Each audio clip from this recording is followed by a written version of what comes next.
Welcome back to another video on the Alfa 145. If you've come back from the previous video, you'll notice I'm in the same spot because I'm filming these at the same time, but I wanted to make sure we had a video to get you out sooner rather than later. But here we are back in the inside of the interior. I am on the inside of my Alfa 145 Cloverleaf 2-litre twin spark in what was once, I think, maybe Rosso Red, but maybe like Barbie Pink now. This episode, I want to go through everything that is wrong with my cheap 145 Cloverleaf. I'm going to start on the interior, and we'll then work our way from the front to the back. So, where are we on the interior? Not much to talk about, if I'm honest. It is fairly clean.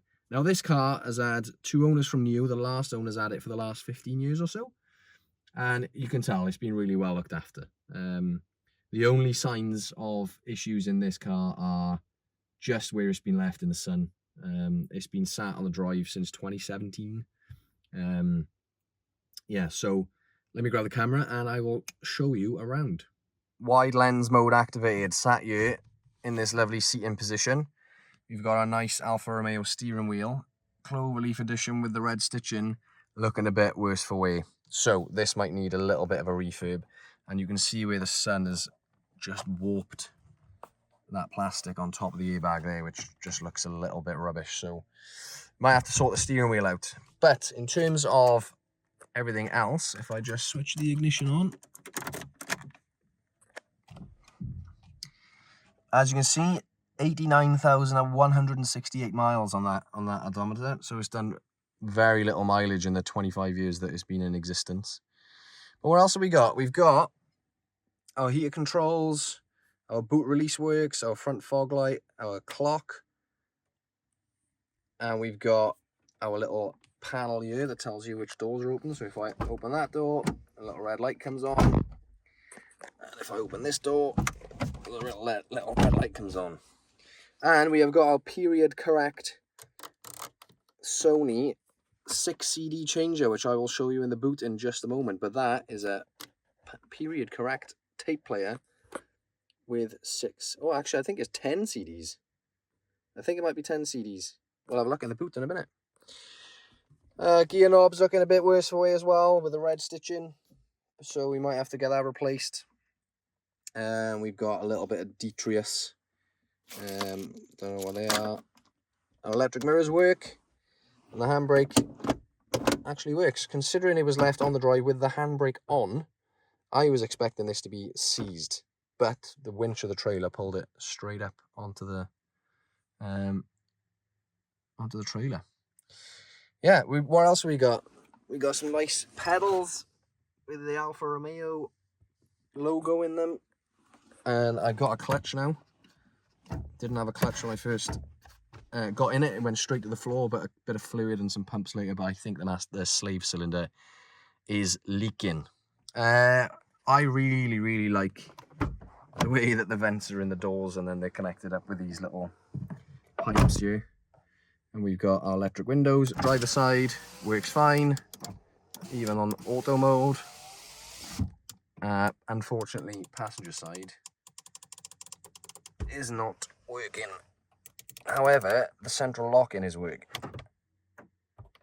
The central lock-in does work. So I need to check out why that window motor isn't working. Up here we've got our things with the tyre pressures written down and some lottery card. And we've got a little map light, which is quite cool for rallying. And then we've got the interior light as well, which comes on and off with the door open. This is sorry about the noise. This handle tends to stay open a little bit, so we need to lubricate. Blowers work. Nice cold air coming out of there. Well, not cold, but yeah, all this works. It's all nice and free. All works and blows. These work. There's no cracked vents anyway. The last stray in here. I haven't tried the 12-volt socket, but yeah, don't know if that works yet or not. But I've managed to get first and reverse to get it off and on the trailer. glove box. We've got a spare bulb, but otherwise is completely empty. The boot release button works, like you heard, and then there's the little light to say the boot's open, so I'll show you that in a second. I don't know what these wires are hanging down here for. Maybe they've just fallen down, I'm not sure, I need to have a look. I don't know if these are genuine Cloverleaf mats, I'm not sure. Should we see if the stereo works? Oh, there she goes.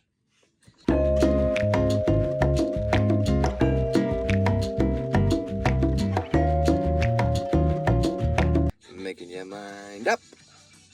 Let's see what CDs we got.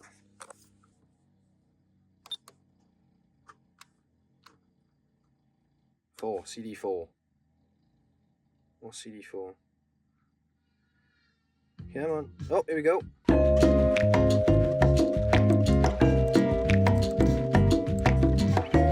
Prince, is it?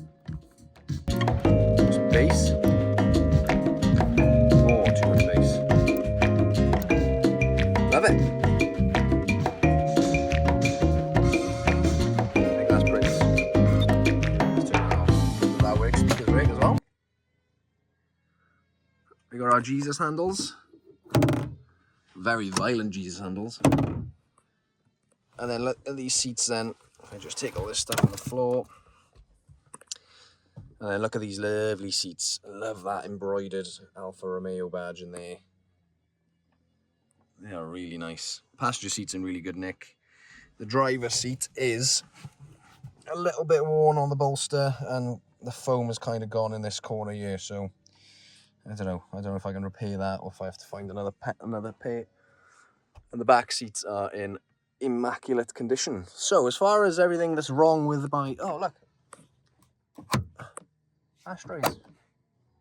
Anything in there? No. So as far as everything that's wrong with the interior, we're looking all right.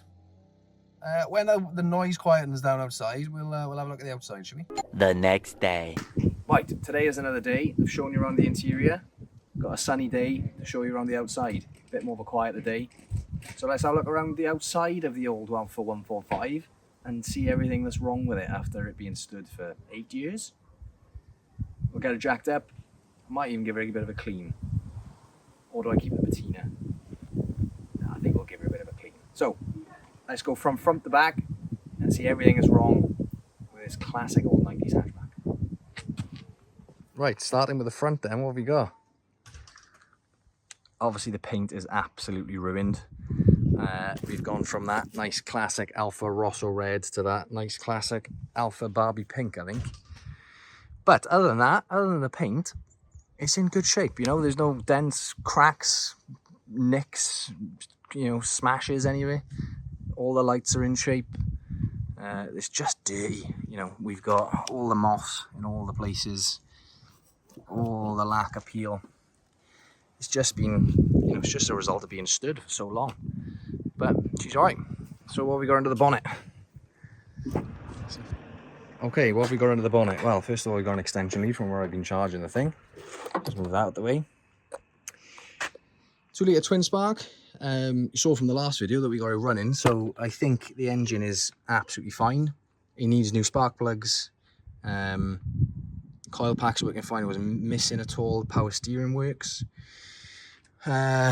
We've just got a bit of stuff that needs cleaning, really. Need to get in here with a bit of truck cleaner and a brush, you know. The strut tops are fine, as I showed, apart from this little bit here, so I can clean that up and give that a bit of a spray. And then everything else just needs sort of rubbing down and, you know, just tidying up, really. I have got this trim, it's in the boot. I took it off to clean all the leaves and that out. So this could do with a bit of a jet wash. It needs a battery. I'm borrowing this one off Craig, unless he forgets about it, in which case I've got a battery. Everything else looks fine. I'm going to take the air filter out and check that. I'd imagine that that's probably turned to dust. So we'll take that out in a bit and have a look and see what nick of that is in. The only thing that we do know that this needs is, if I can sneak you down here a little bit, a clutch slave cylinder, which is currently there.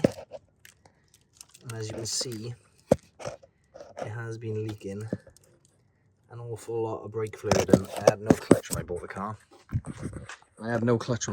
So let's see if this fluid has dropped a bit, because we did put about 500 ml of brake fluid in there, which is still in there, which is good.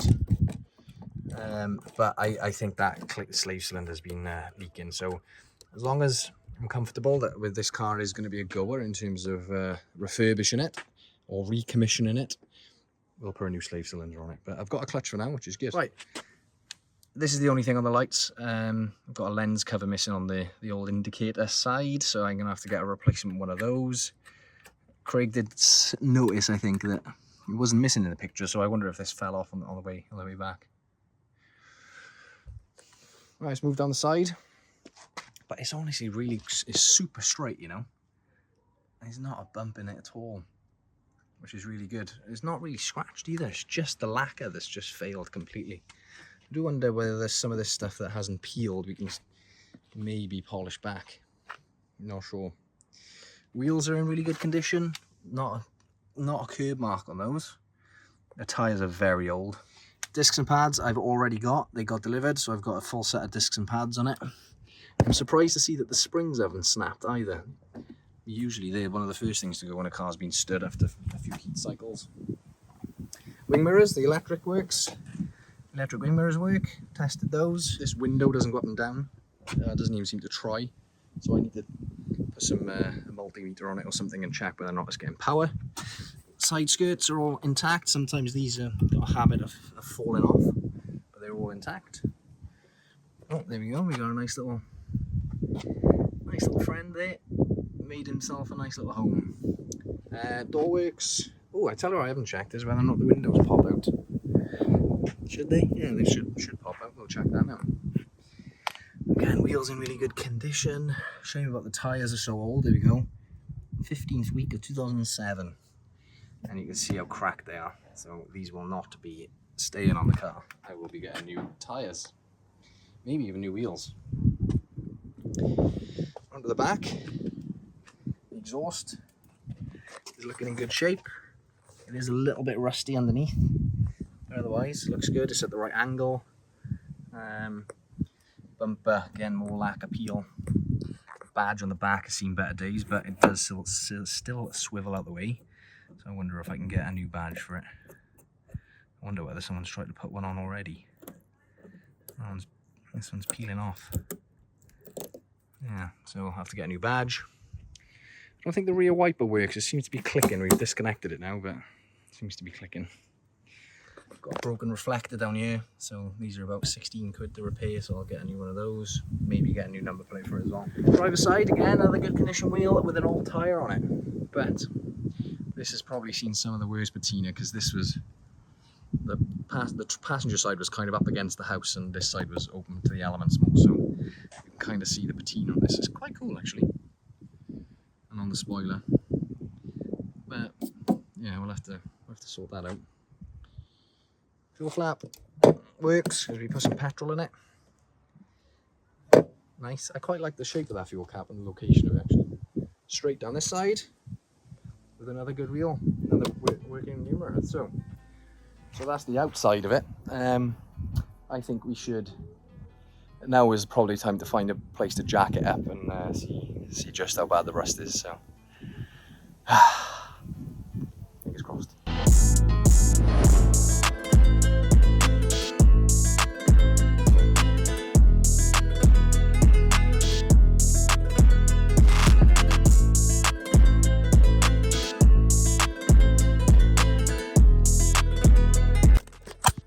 Right, well, let's get a first reaction, shall we? Let's see what this looks like underneath. Okay, initial reaction. I think I might need a new subframe. Yeah, I'd say that is pretty gone. Well, I think that's my jack pad. That's just stuck on there. So show that back over there. Yeah, maybe a new subframe. Interesting. And over that side, probably a new subframe, but right, that's one thing. Jacking point is still intact. I don't know how solid it might be. A bit of crustiness here. This is just under seal. Just passing the finger test so far. Let's go and get a pointy implement. Okay, pointy implement acquired. That's good, it's good news. It looks like it's had a patch there. That's all nice and solid. Yeah, I mean, that's all solid. Happy days. I do need to take the side skirts off to have a look, but rest of the floor actually looks okay. So maybe just rub all this down, bit of a under seal, and that should be good to go. But yeah, the subframe ain't looking too pretty over there. Let's check the other side. Alright, we're at the back now again. Rear jacking point looks really good. That's further under here. Yeah, that's all looking good.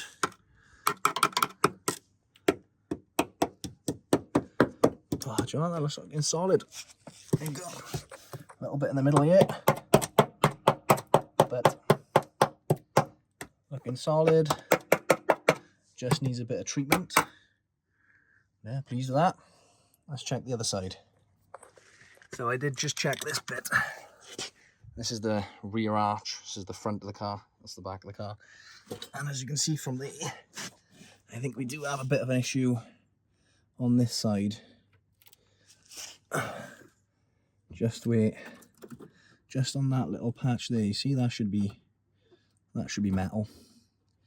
And then this jacking point here is just a little bit delaminated. The jacking point actually looks good. If I get my pokey tool, it is fairly solid. It's just delaminating there. So that bit there, I mean, we could cut that back and just weld in another little patch there. That should be fairly easy. Maybe just cut this little back end of the sill out and just weld some sheet in there. But otherwise, she is absolutely fine. Rear beam looks a bit crusty, but it is just all surface rust, so that can clean up nice. I do think the exhaust has seen better days, but I don't know if it's going to be leaking. I did hear a bit of a blow down the front of it, but you know, as long as the car's in good nick, I'll be happy to get an exhaust system made up for this. Another bit crusty here, but again, all solid, just surface. Overall, I am super pleased. Yeah, do you know what? Overall, I am really pleased with the condition of that underneath. It's obviously had some work in the past, and I can't comment to the quality of that work, but it's passed the pokey test, and that is all I care about, really. Maybe just a little bit on that rear sill, which should be, it's just a kind of straight little corner panel. That should be fairly easy to weld in. Can't go past. That should be fairly easy to weld in. So yeah, really pleased with how the underside's looking, and it gives me a bit more confidence now to start putting a little bit more time and effort and maybe money into getting it recommissioned, because I didn't really want to do much until I knew what the condition of the rust is in. I did gamble on ordering some discs and pads for it, so they're here, so I could crack on with the discs and pads now. But for now, on this episode, I think we'll give it a bit of a wash, and we'll maybe keep the rest for the next episode, where we'll do some servicing, some discs and pads. It's going to need a timing belt, so yeah, the list is coming together. Timing belt, plugs, rocker cover gasket, slave cylinder, discs, pads, and then wherever else we find along the way then. But yeah, should we give it a clean?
Well, if I do say so myself, this has come up an absolute treat of an engine bay. And this is probably the whole engine bay is probably taking me half hour to get looking schmick. I think it's looking pretty good to me. Cleaned up really well. I'm really pleased with it. Yes, very happy. It's a bit of scabbiness to do, a bit of scabbiness to tidy up, but you know, it's a 25-year-old Alfa. What do you expect? Well, it's safe to say I'm really pleased with how this has turned out. It is still very pink, and it still very much needs a paint job, but it's looking much better than it was on the trailer the other day. So definitely a good base to work from. Paint is going to need, it's just going to need paint, and I've accepted that, and I've accepted that I won't be doing it, not for the immediate future anyway. You know, the bonnet is still like it's just, you know, spent too much time in the sun, which is what it is. It looks like my back when I spend too much time in the sun. But so it's going to need paint, but it's really straight, so it's not as if it's going to need like dense pull-in and filler and all that type of stuff. It's not as if it's going to need a load of welding, but it will need some mechanical work, so I will need to get on with that. Anyway, she's clean-ish, rusty, not so much, a little bit. Good base to work from, so next steps, I think we'll give her a service, get a cam belt done, change that slave cylinder, get the brakes and discs done. Brakes and discs? Get the discs and pads done. I think she'll be ready for an MOT. Do that little bit of welding, and I think she'll be ready for an MOT. I want to get driving it. I want to get some miles under her before I take her to Ireland on the trip, on the Rockbox Rally this year. Stay tuned for that, by the way. Got some good cars going. Thanks very much for watching this episode. Next episode, should we go through everything that's wrong with the other Alfa?